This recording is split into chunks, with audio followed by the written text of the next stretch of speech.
el programa de hoy, Vaticano. El Papa preside este sábado un consistorio para la creación de 21 nuevos cardenales. Ser cardenal, futuro cardenal de Colombia, dice que un purpurado debe ser muy humano, sin orgullo ni autosuficiencia. Ataque al no nacido. En Perú, casos del mal llamado aborto terapéutico son usados como estrategia para ampliar causales para esta práctica, afirman analistas. Violencia en México. La iglesia denuncia enfrentamiento entre criminales de la frontera sur. Hoy es la fiesta de los santos arcángeles Miguel, Gabriel y Rafael. Hola amigos, hola Eddie, terminamos la semana. Así es, Natalie, un gusto estar contigo como siempre y con nuestros televidentes desde nuestros estudios en Lima, Perú. Bienvenidos a EWTN Noticias, yo soy Natalie Paredes. Soy Eddie Rodríguez Morel, gracias por estar con nosotros. Empezamos la noticia contándoles que los 21 nuevos cardenales que el Papa Francisco creará este sábado ya se encuentran en Roma. Los cardenales asisten al Papa en el gobierno de la Iglesia Universal. En los últimos días, la Santa Sede organizó encuentros entre los futuros nuevos cardenales y la prensa. Veamos. En una de las salas de la Santa Sede conversa con la prensa Monseñor Pier Battista Pizzaballa, el primer patriarca latino de Jerusalén que será creado cardenal por el Papa Francisco. Explica qué significa para él su nueva designación.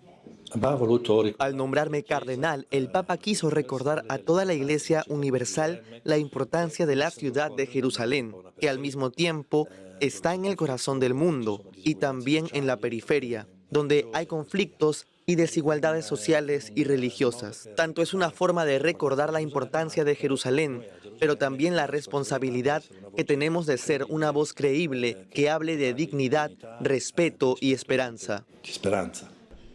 Quien también conversó con la prensa local e internacional es Monseñor Stephen Brislin, arzobispo de Ciudad del Cabo, en Sudáfrica. Es uno de los 3 obispos africanos que serán elevados al más alto rango de la jerarquía católica durante el consistorio de este sábado. Expresa la gran esperanza que envuelve al pueblo africano.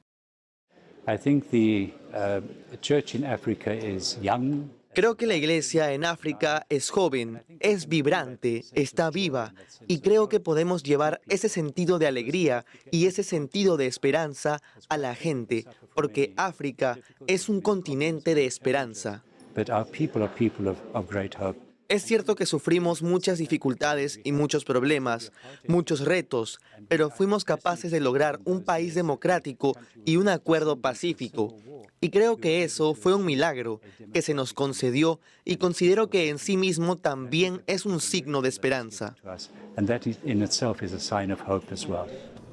El obispo de Hong Kong en China, Monseñor Stephen Chow, también se une al colegio cardenalicio. Adelantó que buscará ser un puente entre su país y el Vaticano para que puedan escucharse más, pese a la falta de relaciones diplomáticas entre los dos estados. ¿Cómo pretendo ser una iglesia que predica? Yo, como chino, no puedo entender la mentalidad china. No puedo pretender entender totalmente. También porque soy de Hong Kong, pero también soy católico durante tantos años, así que puedo entender la mentalidad católica. Por tanto, tendré que llevarlos hacia una mayor comprensión. Empatía. Creo que es muy importante cultivar la empatía si quieres tener un buen diálogo. Los cardenales asesoran al Santo Padre en el gobierno de la Iglesia. Tienen la responsabilidad de elegir al nuevo Papa en un cónclave cuando el pontífice reinante fallece o renuncia. Con el consistorio de este 30 de septiembre, la Iglesia Católica contará con un total de 242 cardenales. Todos se encontrarán en el próximo sínodo que inicia el 4 de octubre. Escuchemos ahora al arzobispo de Bogotá, Monseñor Luis Rueda, a punto de recibir la púrpura cardenalicia. Será uno de los 7 nuevos cardenales de habla hispana. Habló con nuestra corresponsal en el Vaticano, Almudena Martínez Bordiú, luego de un encuentro de los futuros cardenales con la prensa. Me llama Lida de la Conferencia Episcopal, la comunicadora también de Asiprensa y de EWTN, y me llama para decirme: los periodistas están buscando una declaración del nuevo cardenal. Y yo decía, pero ¿quién es? Y me dijo, es usted, y es necesario que se prepare para dar declaraciones. Ahí supe, me fui a verificar a la página de Vatican News y realmente el Papa había pronunciado mi nombre, que el arzobispo de Bogotá, para el próximo consistorio, el consistorio del 30 de septiembre. Y vuelvo a la capilla a decirle, Señor, ¿qué pasó ahí? Esto no era para mí, pero lo recibo por pura misericordia de Dios y con gratitud y dispuesto a servirle al Señor, a la iglesia y a la humanidad. Bueno, la iglesia tiene un gran desafío y una gran motivación permanentemente, que es la evangelización. La iglesia nació para evangelizar y para servir a la humanidad. Y en Colombia, concretamente, la evangelización tiene un compromiso muy fuerte, muy profundo con todo lo que es la búsqueda de la reconciliación, de la justicia, de la paz, del respeto a la vida, porque hemos sufrido las heridas de un conflicto de 7 décadas, bastante agravado con todo el tema del narcotráfico que tiene América Latina y que tiene concretamente Colombia. Es una economía ilegal, es una economía de muerte, es una economía que le ha hecho daño al país, que ha generado más violencia, que ha sido un detonante de muchos conflictos en las regiones y de muchas muertes. Por lo tanto, el gran desafío es continuar, porque no es comenzar, es continuar lo que otros obispos, sacerdotes, laicos, catequistas han hecho, que es optar por los pobres, optar por la sociedad civil, optar por la vida, por la paz. Y se queda solo como discípulo, se encerró.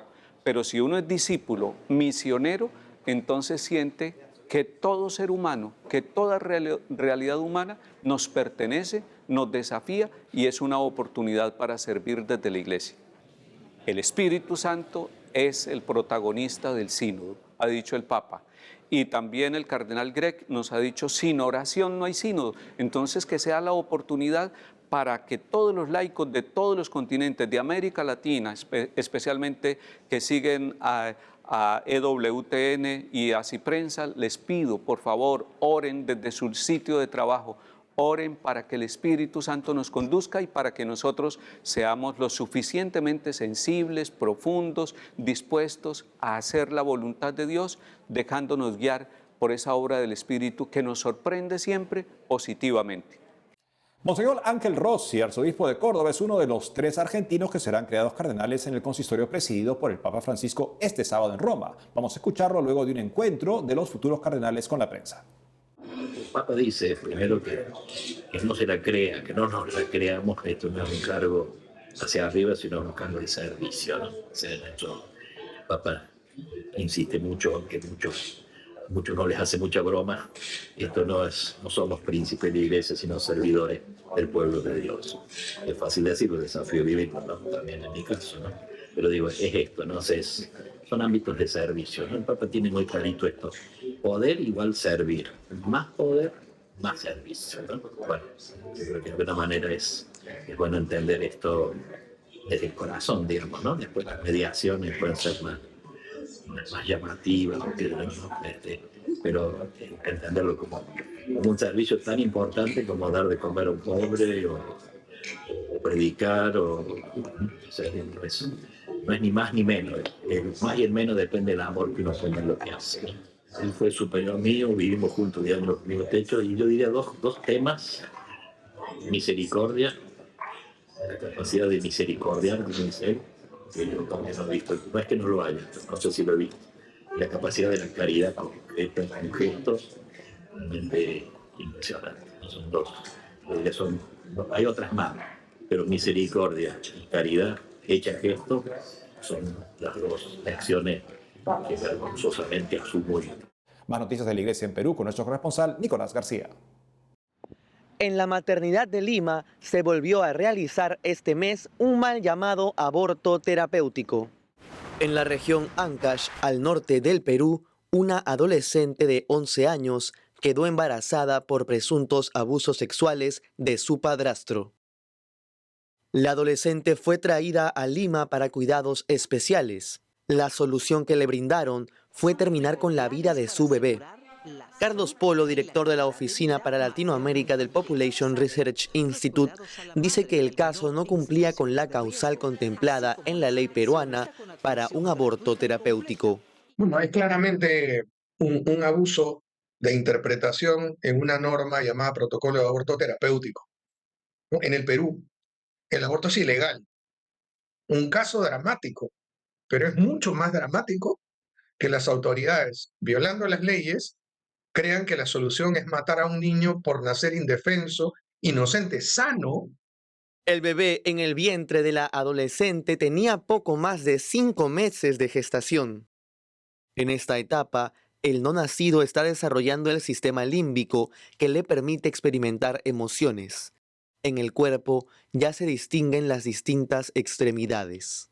Y estas niñas, como repito, son abusadas y las autoridades, la ministra de la Mujer, que ha fracasado en su responsabilidad y función de prevenir estos abusos y proteger a estas niñas, solo le ha dado matar al niño, que es como esconder la basura debajo de la alfombra. Y un aborto, sobre todo cuando es de alguien como un padrastro, no le soluciona nada, porque las niñas vuelven a regresar al ámbito donde son abusadas y el aborto perpetúa este abuso. Esta tragedia se parece al caso de otra adolescente conocida como Mila. Hace unos meses también fue inducida a un aborto por la presión de los medios de comunicación, activistas y las ONG. Según Polo, las fuerzas mediáticas usan estos casos para promover que el aborto, en cualquier circunstancia, sea legal en el Perú. Los grupos abortistas en toda la región de Iberoamérica tienen que atacar las leyes pro vida que protegen la vida del concebido, la vida del niño desde la concepción. Entonces, ellos tienen que encontrar casos que mediáticamente pues causen repulsa, indignación. En agosto, los obispos peruanos rechazaron el aborto terapéutico. Precisaron que se condena a muerte a un inocente y se expone a un daño mayor a la víctima de violación. Y ahora les cuento que Locos por Dios, un apostolado de evangelización a través de las redes sociales, fue reconocido con el Premio Nacional de Comunicación de la Conferencia Episcopal Peruana. Dirigida por jóvenes laicos franciscanos de diferentes partes del Perú, Locos por Dios lleva la palabra de Dios a través del Evangelio diario, cantos, ilustraciones y más. Locos por Dios más que todo es un grupo de personas, un grupo de jóvenes que decidió salir de sus fronteras, de sus fraternidades, de sus comunidades para poder llevar el mensaje de paz y bien. Poder dar a conocer a las demás personas lo que se vive, las cosas, los trabajos que se hacen para Dios. Locos por Dios comenzó en el 2017 con publicaciones de canciones para que más católicos las aprendan. Más tarde los religiosos franciscanos capuchinos apoyaron el proyecto y ahora algunos colaboran en la página. El poder anunciarles a todos de que ese premio es de todas las personas que han podido enviar sus videos, sus testimonios, sus bailes, lo que sea, me llevó a tener un respiro de decir de lo que estoy haciendo, debo de seguir y hacer más. Para Dios, para Jesús, no es suficiente, tengo que hacer más. Puedes seguir a Locos por Dios en Facebook, Instagram, TikTok y Pinterest. En Lima, Nicolás García, EWTN Noticias. Hacemos una pausa y al volver, violencia en México. La iglesia denuncia enfrentamiento entre criminales de la frontera sur. Además, a pocos días de su fiesta en el año de su jubileo, le contamos los milagros de Santa Teresita del Niño Jesús, doctora de la iglesia. Regresamos con más noticias con Enfoque Católico.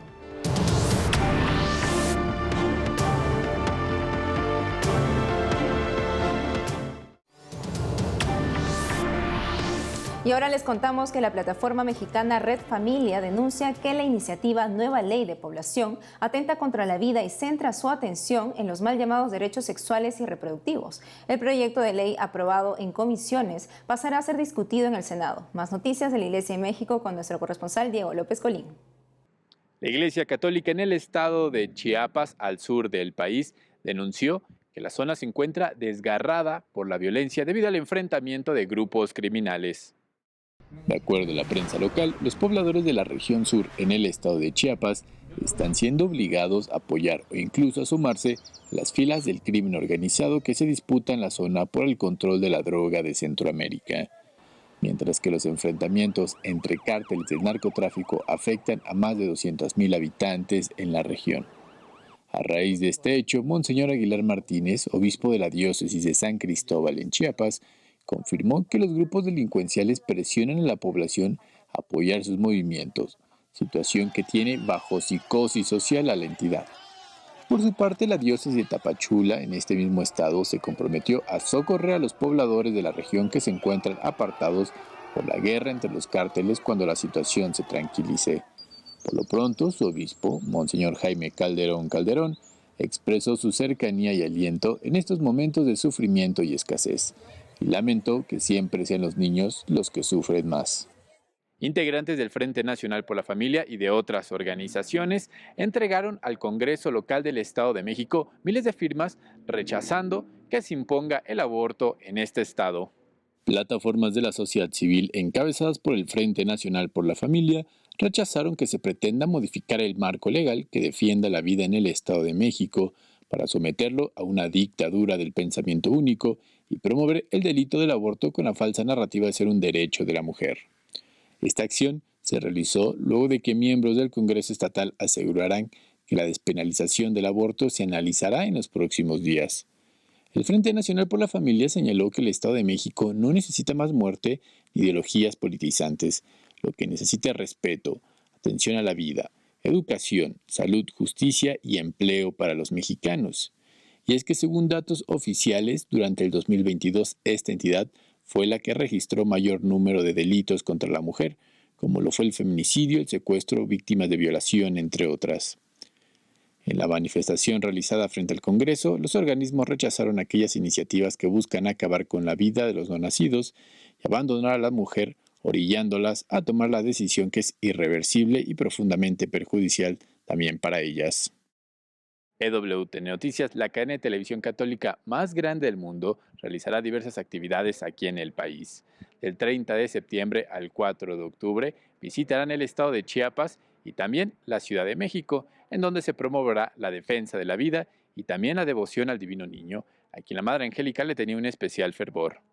En Chiapas, Patricia Sandoval, conferencista internacional y conductora del programa Informe Provida, estará junto a Jimena Izquierdo, gerente de Amigos Misioneros de EWTN para América Latina, para dar una plática sobre la devoción de la Madre Angélica al Divino Niño.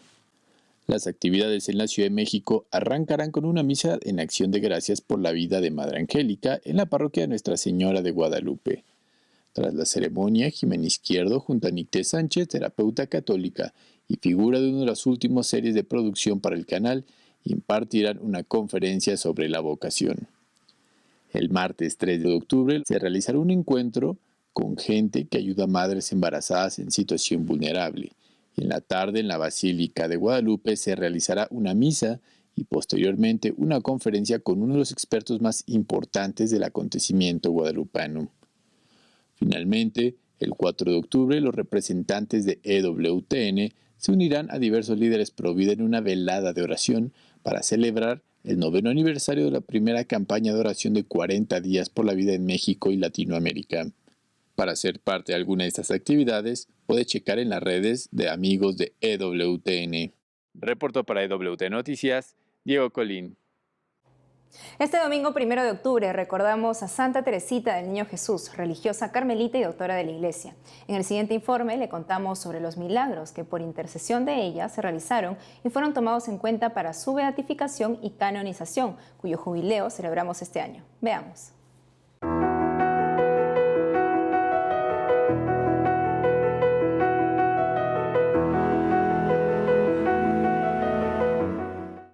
El 26 de mayo de 1908 fue reconocido el primer milagro de Santa Teresita del Niño Jesús, la curación de una niña ciega. Reine Fouquet, 4 años de edad, acudió a la tumba de la santa y recuperó la vista. Este milagro, contado por la hermana mayor de la niña, abrió una investigación para reconocer las virtudes heroicas de la venerable sierva de Dios. Ella sufría una ceguera reconocida como incurable por los médicos. Y sin embargo, tras regresar de esa peregrinación, la niña fue recuperando poco a poco la vista. Vio a Santa Teresita que se acercó a su cama, que estuvo como hablando con ella. La había reconocido a Santa Teresita porque había estado pocos días antes en su tumba y ella estaba con un velo que estaba iluminada y cuando le preguntaron las monjas carmelitas, como estaban vestidas, la imagen que vio en sus sueños, le dijo como tú, ¿no? Como estás tú ahora. Des yeux qui font baisser les miens, un rire qui se perd sur sa bouche. Esta curación motivó a la cantante Edith Piaf, a punto de quedar ciega, a visitar la tumba de la santa en 1922. Piaf también recuperó la vista. Desde ahí se hizo devota a Teresita de Lisieux durante toda su vida. Un segundo milagro atribuido a Santa Teresita fue la curación de un joven seminarista con tuberculosis. Charles Anne era un joven seminarista de Lisieux que en 1906 sufrió una tuberculosis pulmonar. Recordemos que los antibióticos se descubren después y la tuberculosis era algo que no tenía solución. Se empezó a preparar para la muerte y sin embargo empezó a rezar también 2 novenas a Santa Teresita y recuperó su salud de inmediato. Y ese milagro justamente fue el elegido para la beatificación de Teresita el 29 de abril de 1923. Otro milagro fue la curación de Sor Lucie de Saint-Germain, novicia de las Hijas de la Cruz de Ustaritz. El padre Vázquez relata la historia.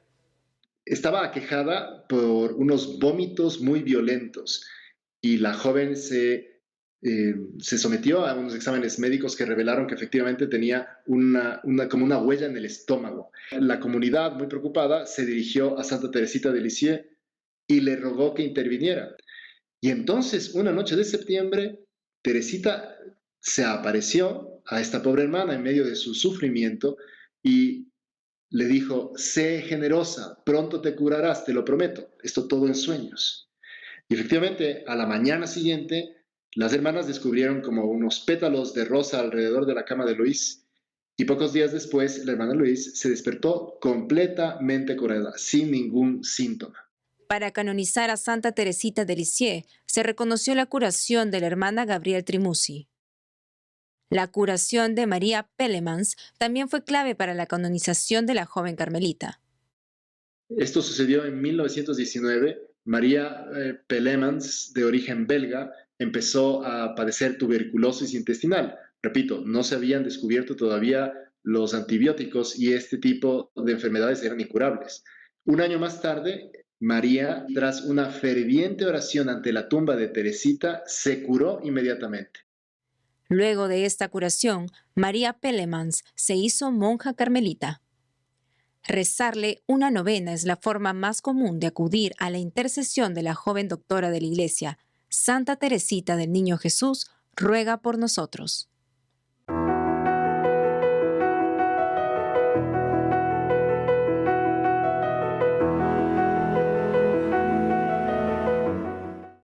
Hoy celebramos la fiesta de los santos arcángeles Miguel, Gabriel y Rafael. Tienen misiones muy importantes dentro de la historia de la salvación. Conozcamos más de ellos con el padre Eduardo Jayen Cuarón, sacerdote diocesano de Ciudad Juárez, en México.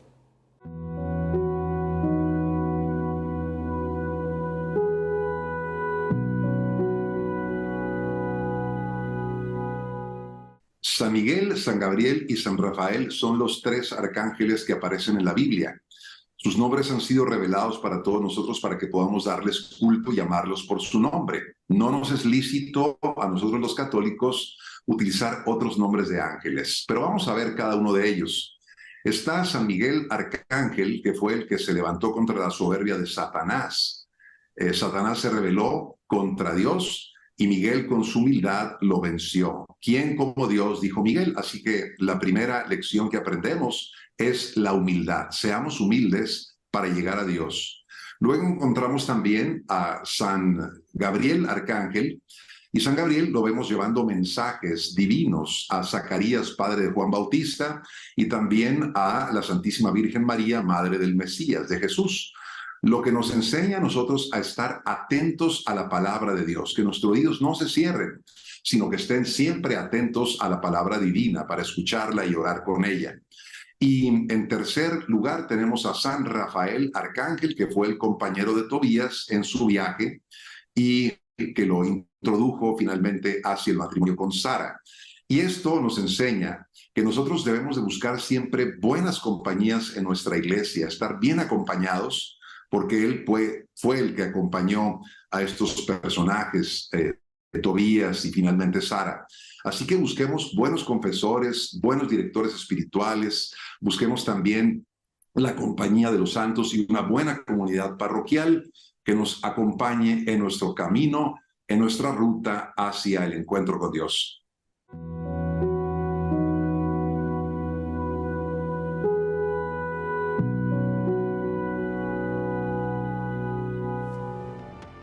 Amigos, esto ha sido todo por hoy. Ha sido un gusto estar con ustedes. No dejen de seguirnos por las redes sociales y también de lunes a viernes a las 12 del mediodía, hora de Miami, en Radio Católica Mundial y su programa Más que Noticias con un servidor. Hasta entonces.